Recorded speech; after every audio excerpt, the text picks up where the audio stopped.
Bonjour Thierry Breton. Bonjour. Des bourses mondiales dans le rouge depuis hier. Là ce matin, ça semble s'améliorer, mais ça reste fragile. Est-ce qu'on assiste à un krach boursier? Pas encore, et on espère qu'on ne va pas en arriver là. Ce qui est inédit dans ces chutes des bourses qu'on a constatées évidemment depuis le 2 avril, c'est que la situation économique mondiale n'était pas si mauvaise.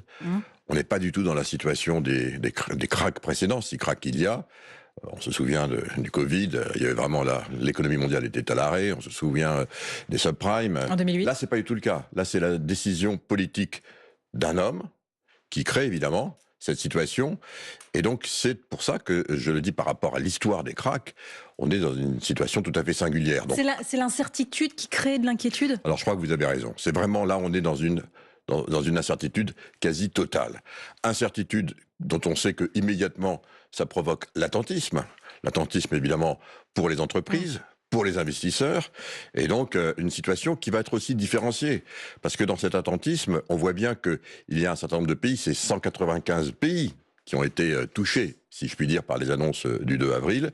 Un certain nombre ont déjà négocié, donc directement en bilatéral, avec la Maison-Blanche, pour essayer de stabiliser précisément et de rebâtir quelque part cette nouvelle esquisse de nouvel ordre mondial.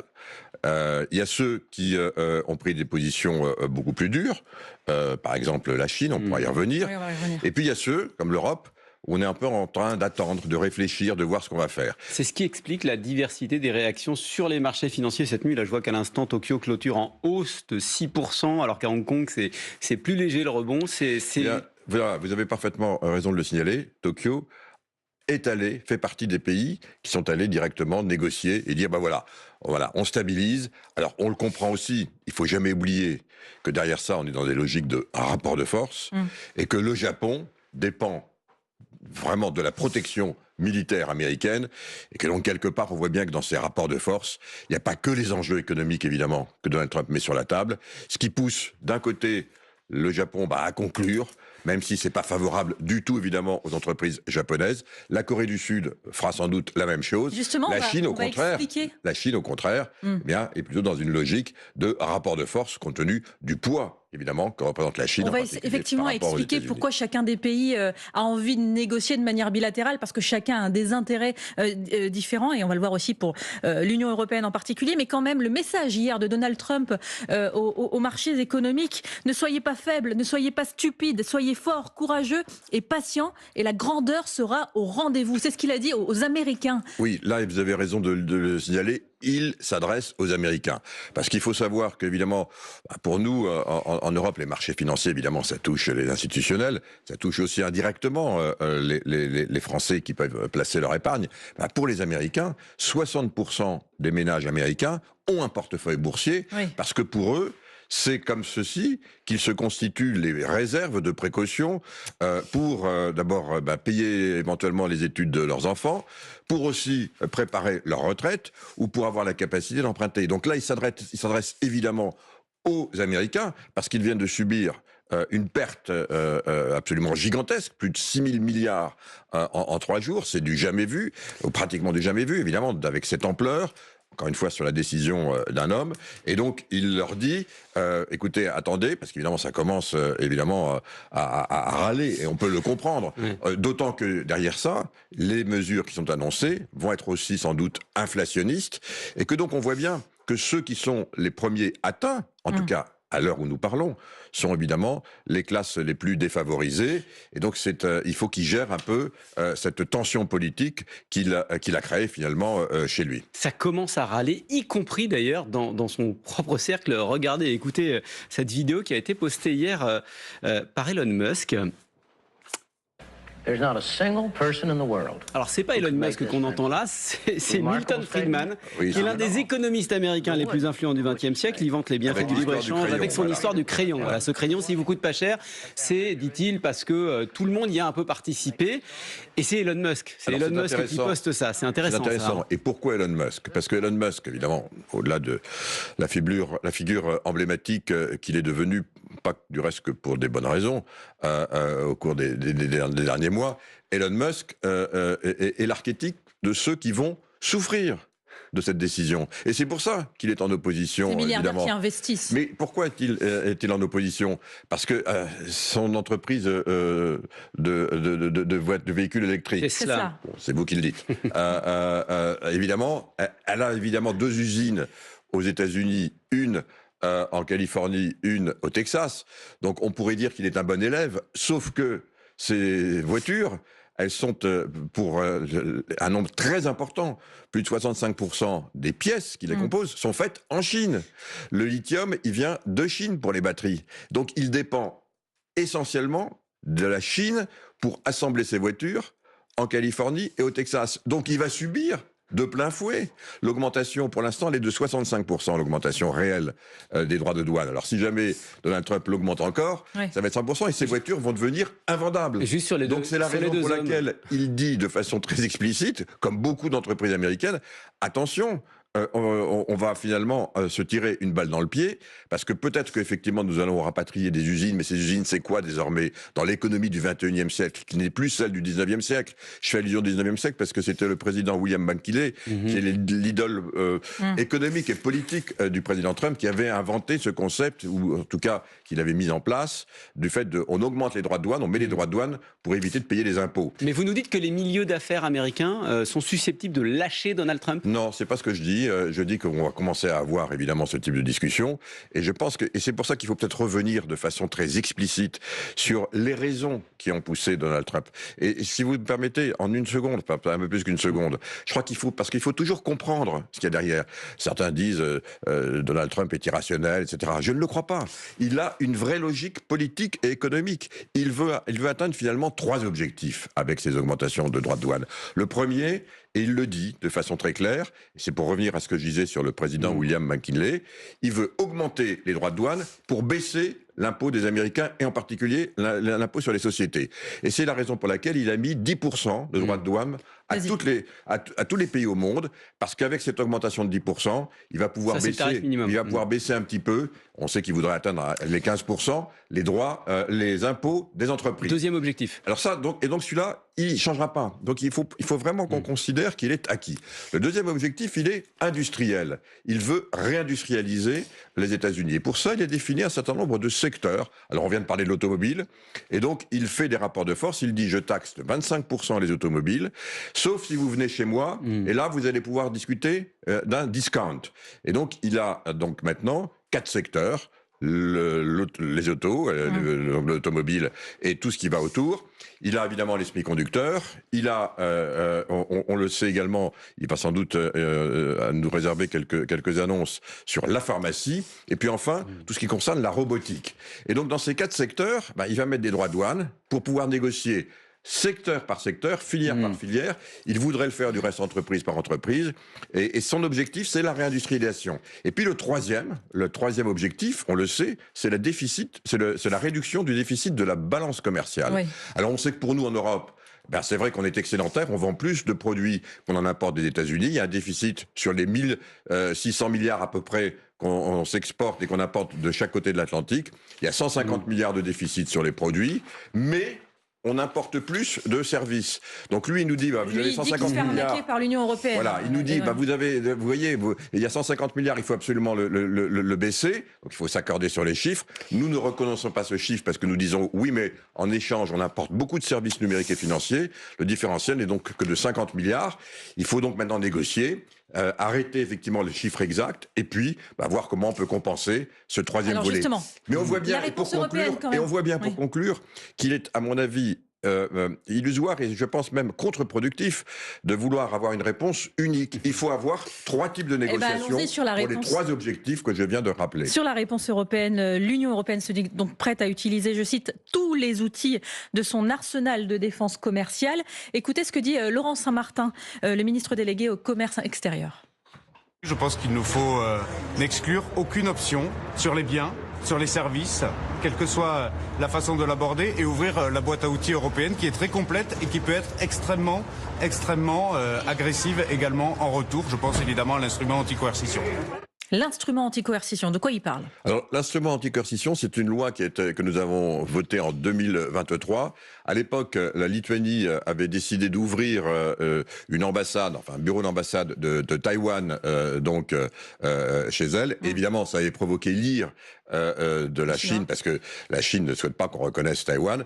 Et la Chine avait donc puni, vraiment puni, le terme est exact, la Lituanie en l'isolant. Et donc nous avions réagi en disant, si un pays de l'Union est attaqué, c'est l'ensemble des pays qui est attaqué, avec cette loi qui donne les moyens maintenant à l'Union européenne de réagir lorsque soit l'Union, soit un pays de l'Union est attaqué. Évidemment, là, nous sommes Mais concrètement, ça donne quels moyens? Alors, vous pouvez désigner un certain nombre de personnes qui vont être sur la liste que l'on va bannir. Vous pouvez avoir faire en sorte que les entreprises du pays, donc qui attaquent entre guillemets l'Union européenne ou l'un des pays de l'Union, ne puissent plus avoir accès au marché public. Ça peut être les géants du numérique. Vous pouvez, bien entendu. Vous avez toute une panoplie qui peut être utilisée tout de suite. Mais alors si on agite cette menace, c'est qu'on n'est pas dans une logique de dialogue. Là, non, alors négocier. Justement, c'est pour ça que j'ai réinsisté vraiment sur les 3 piliers que j'ai rappelés à l'instant à votre micro.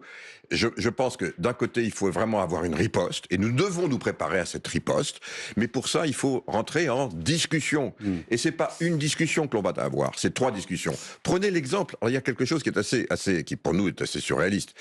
On nous dit, Peter Navarro en particulier, qui est l'économiste dont on a parlé ce matin sur France Info, l'économiste qui est derrière tout ça, dire oui, mais c'est un scandale, parce que regardez, en Europe, vous avez une TVA à 20% en moyenne, et donc ça veut dire que vous taxez les entreprises américaines, puisque lorsqu'on vient vendre un produit, on supporte la TVA. Sauf qu'on lui dit, oui, mais c'est vrai pour tous les produits et services. C'est l'une des façons, précisément, pour nous, de financer nos États. Et donc, il dit, c'est pas juste pour les entreprises américaines. Donc là-dessus, on a une discussion qui n'est pas économique, évidemment. Et donc, il faut trouver le moyen. Il se trouve qu'aux États-Unis, il y a ce qu'on appelle les sales tax.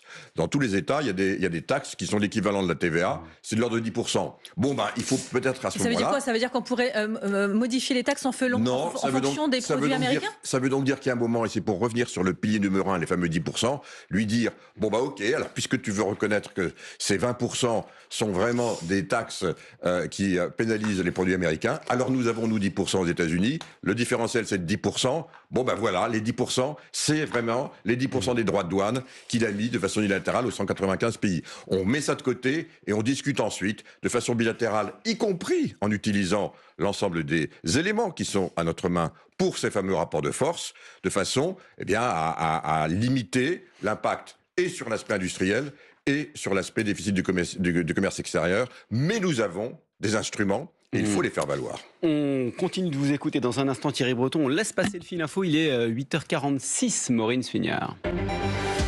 De nouvelles frappes israéliennes dans la bande de Gaza ont fait 19 morts depuis hier soir, annonce ce matin de la défense civile de la bande de Gaza.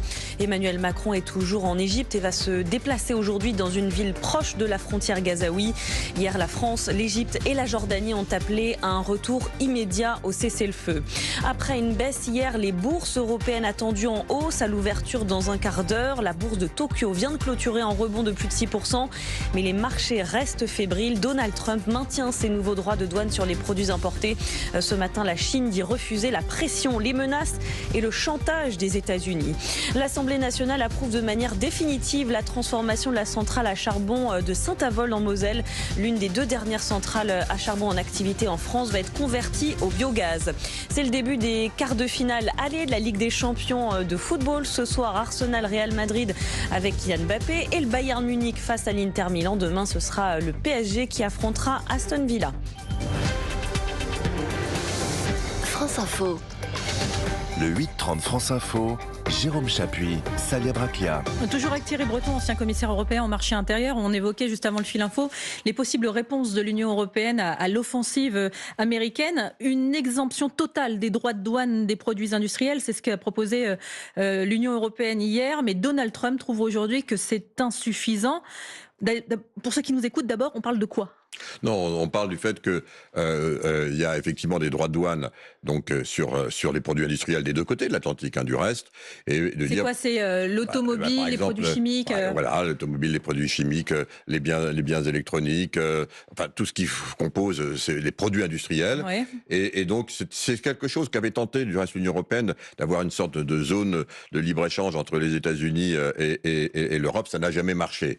Alors on voit bien, et c'est pour ça que c'est important. Bon, c'est un geste. Donc il faut. Je le redis vraiment. Ce qui est important maintenant, c'est que l'Union européenne s'assoit à la table de négociation, y aille. Je pense du reste que c'est à Ursula von der Leyen elle-même de mener ces négociations parce qu'elles sont vitales, existentielles et politiques pour évidemment l'Europe. C'est donc maintenant très important que ça se fasse. Pourquoi vous dites que c'est à elle? Parce que pardon, mais il y a 27 pays dans l'Union européenne. Les chefs d'État n'ont pas à se mêler? Non, parce que c'est la compétence justement des négociations sur le commerce extérieur est désormais une compétence exclusive de l'Union européenne et non plus des seuls États membres, parce que précisément on pèse plus fort à 27. Sauf que si vous mettez à la place des Irlandais qui accueillent sur leur sol les sièges des plus grandes entreprises américaines, Meta, donc c'est-à-dire Facebook, Apple notamment, et qui voient Ursula von der Leyen faire un bras de fer, ils vont dire mais nos emplois, nos ressources fiscales ici, enfin ils vont pas le voir du même œil que les Français par exemple. Bien sûr, et c'est pour ça qu'il faut du leadership, et c'est pour ça qu'il faut encore une fois bien différencier ce sur quoi on négocie. On parlait à l'instant précisément des aspects industriels, on voit que ce que cherche au fond Donald Trump, c'est de réindustrialiser. Donc c'est pas en répondant comme ça qu'on va répondre à son objectif. C'est pour ça qu'il faut se mettre, pardon de le dire de façon un peu simpliste à votre micro ce matin, mais dans ses pieds, pour bien voir dans sa tête, si c'est possible. Si c'est possible dans sa tête, parce que c'est très important encore une fois. Et donc il va jamais accepter le fait de dire on fait 0-0 et finalement on a réglé le problème, parce qu'il a plusieurs problèmes qu'il veut régler et qu'il faut que nous les comprenions. Mais nous avons, je le redis à votre micro, nous avons des armes, des arguments pour rééquilibrer, puisque nous sommes dans une logique de rapport de force, certainement pas en cherchant l'escalade, et je pense qu'il faut vraiment l'éviter, parce qu'à ce moment-là, ce serait évidemment délétère pour l'économie et pour évidemment les investissements et les marchés, mais en étant très ferme et unis. Bien sûr, vous avez raison. Alors, je vous écoute, pardon, Thierry Breton. L'Irlande, c'est un très bon exemple. L'Irlande fait partie des pays qui sont les plus exposés, avec l'Allemagne et l'Italie, précisément aux exports américains. Eh bien, il faut l'intégrer. L'Irlande, c'est en particulier, vous l'avez dit, les sièges, mais c'est aussi beaucoup sur la pharmacie. Donc, il faut effectivement l'intégrer et avoir des discussions sectorielles avec lui, plutôt que les avoir par pays ou voire par entreprise. Il vaut mieux le faire de façon unie, globale, parce que en Europe, on pèsera beaucoup plus lourd. C'est vrai qu'il va y avoir des entreprises... mais c'est pas le discours que tient Emmanuel Macron. Lui, Emmanuel Macron, directement, il a réuni, il a organisé une réunion après l'annonce des droits de douane de Donald Trump, et lui, il a carrément appelé les grands patrons à cesser leurs investissements outre-Atlantique. Alors, je n'étais pas à cette réunion, mais ce que j'ai compris, c'est peut-être comme vous, c'est qu'effectivement, il s'inscrit là dans ce fameux deuxième pilier.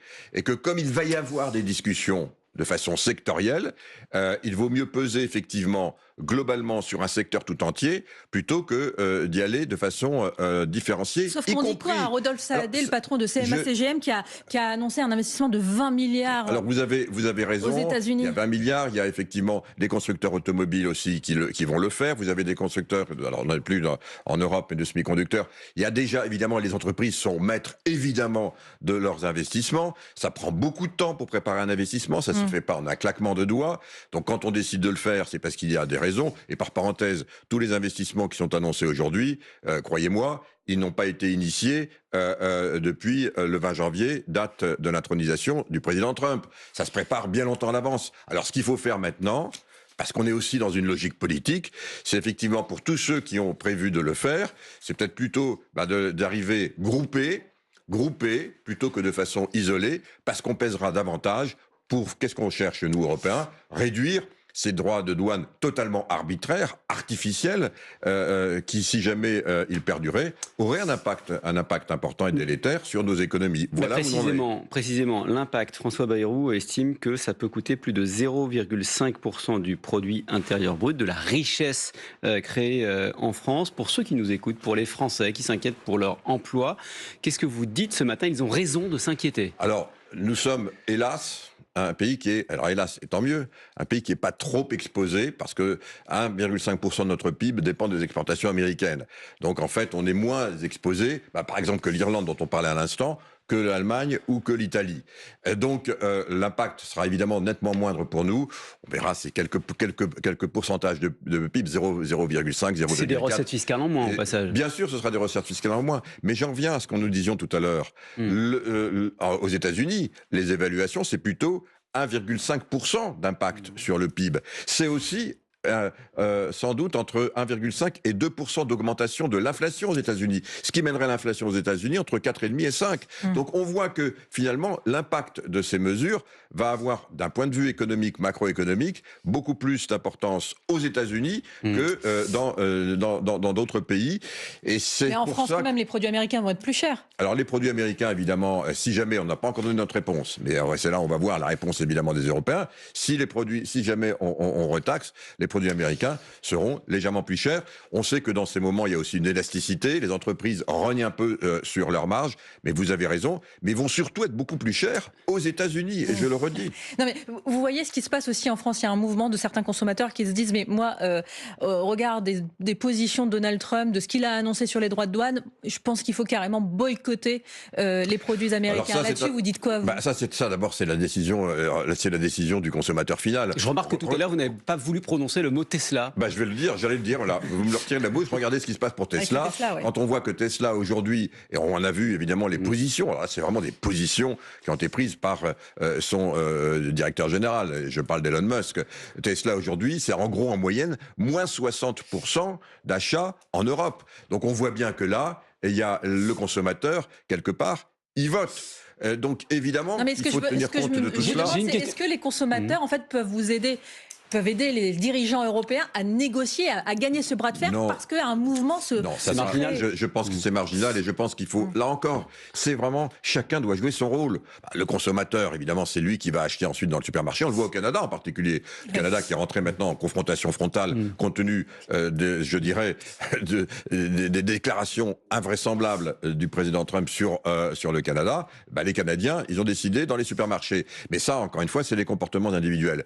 Ça n'exonère pas les politiques de leurs responsabilités. Il y a des sujets sur lesquels, ce matin à nouveau, il faut désormais que les politiques, en particulier l'Union européenne, qui a les instruments, avec les 3 chemins que nous avons tracés à l'instant, y aille maintenant. Il faut engager sur ces 3 voies. Il faut engager de façon ferme, de façon résolue, en évitant la surenchère, mais en sachant que nous avons effectivement les moyens pour finalement retrouver dans cette irrationnel, parce que toujours sur l'impact du rationnel et de l'équilibre. Toujours sur l'impact. Une voiture, si je ne reprends pas une américaine, je peux en acheter d'une autre marque, d'une autre nationalité.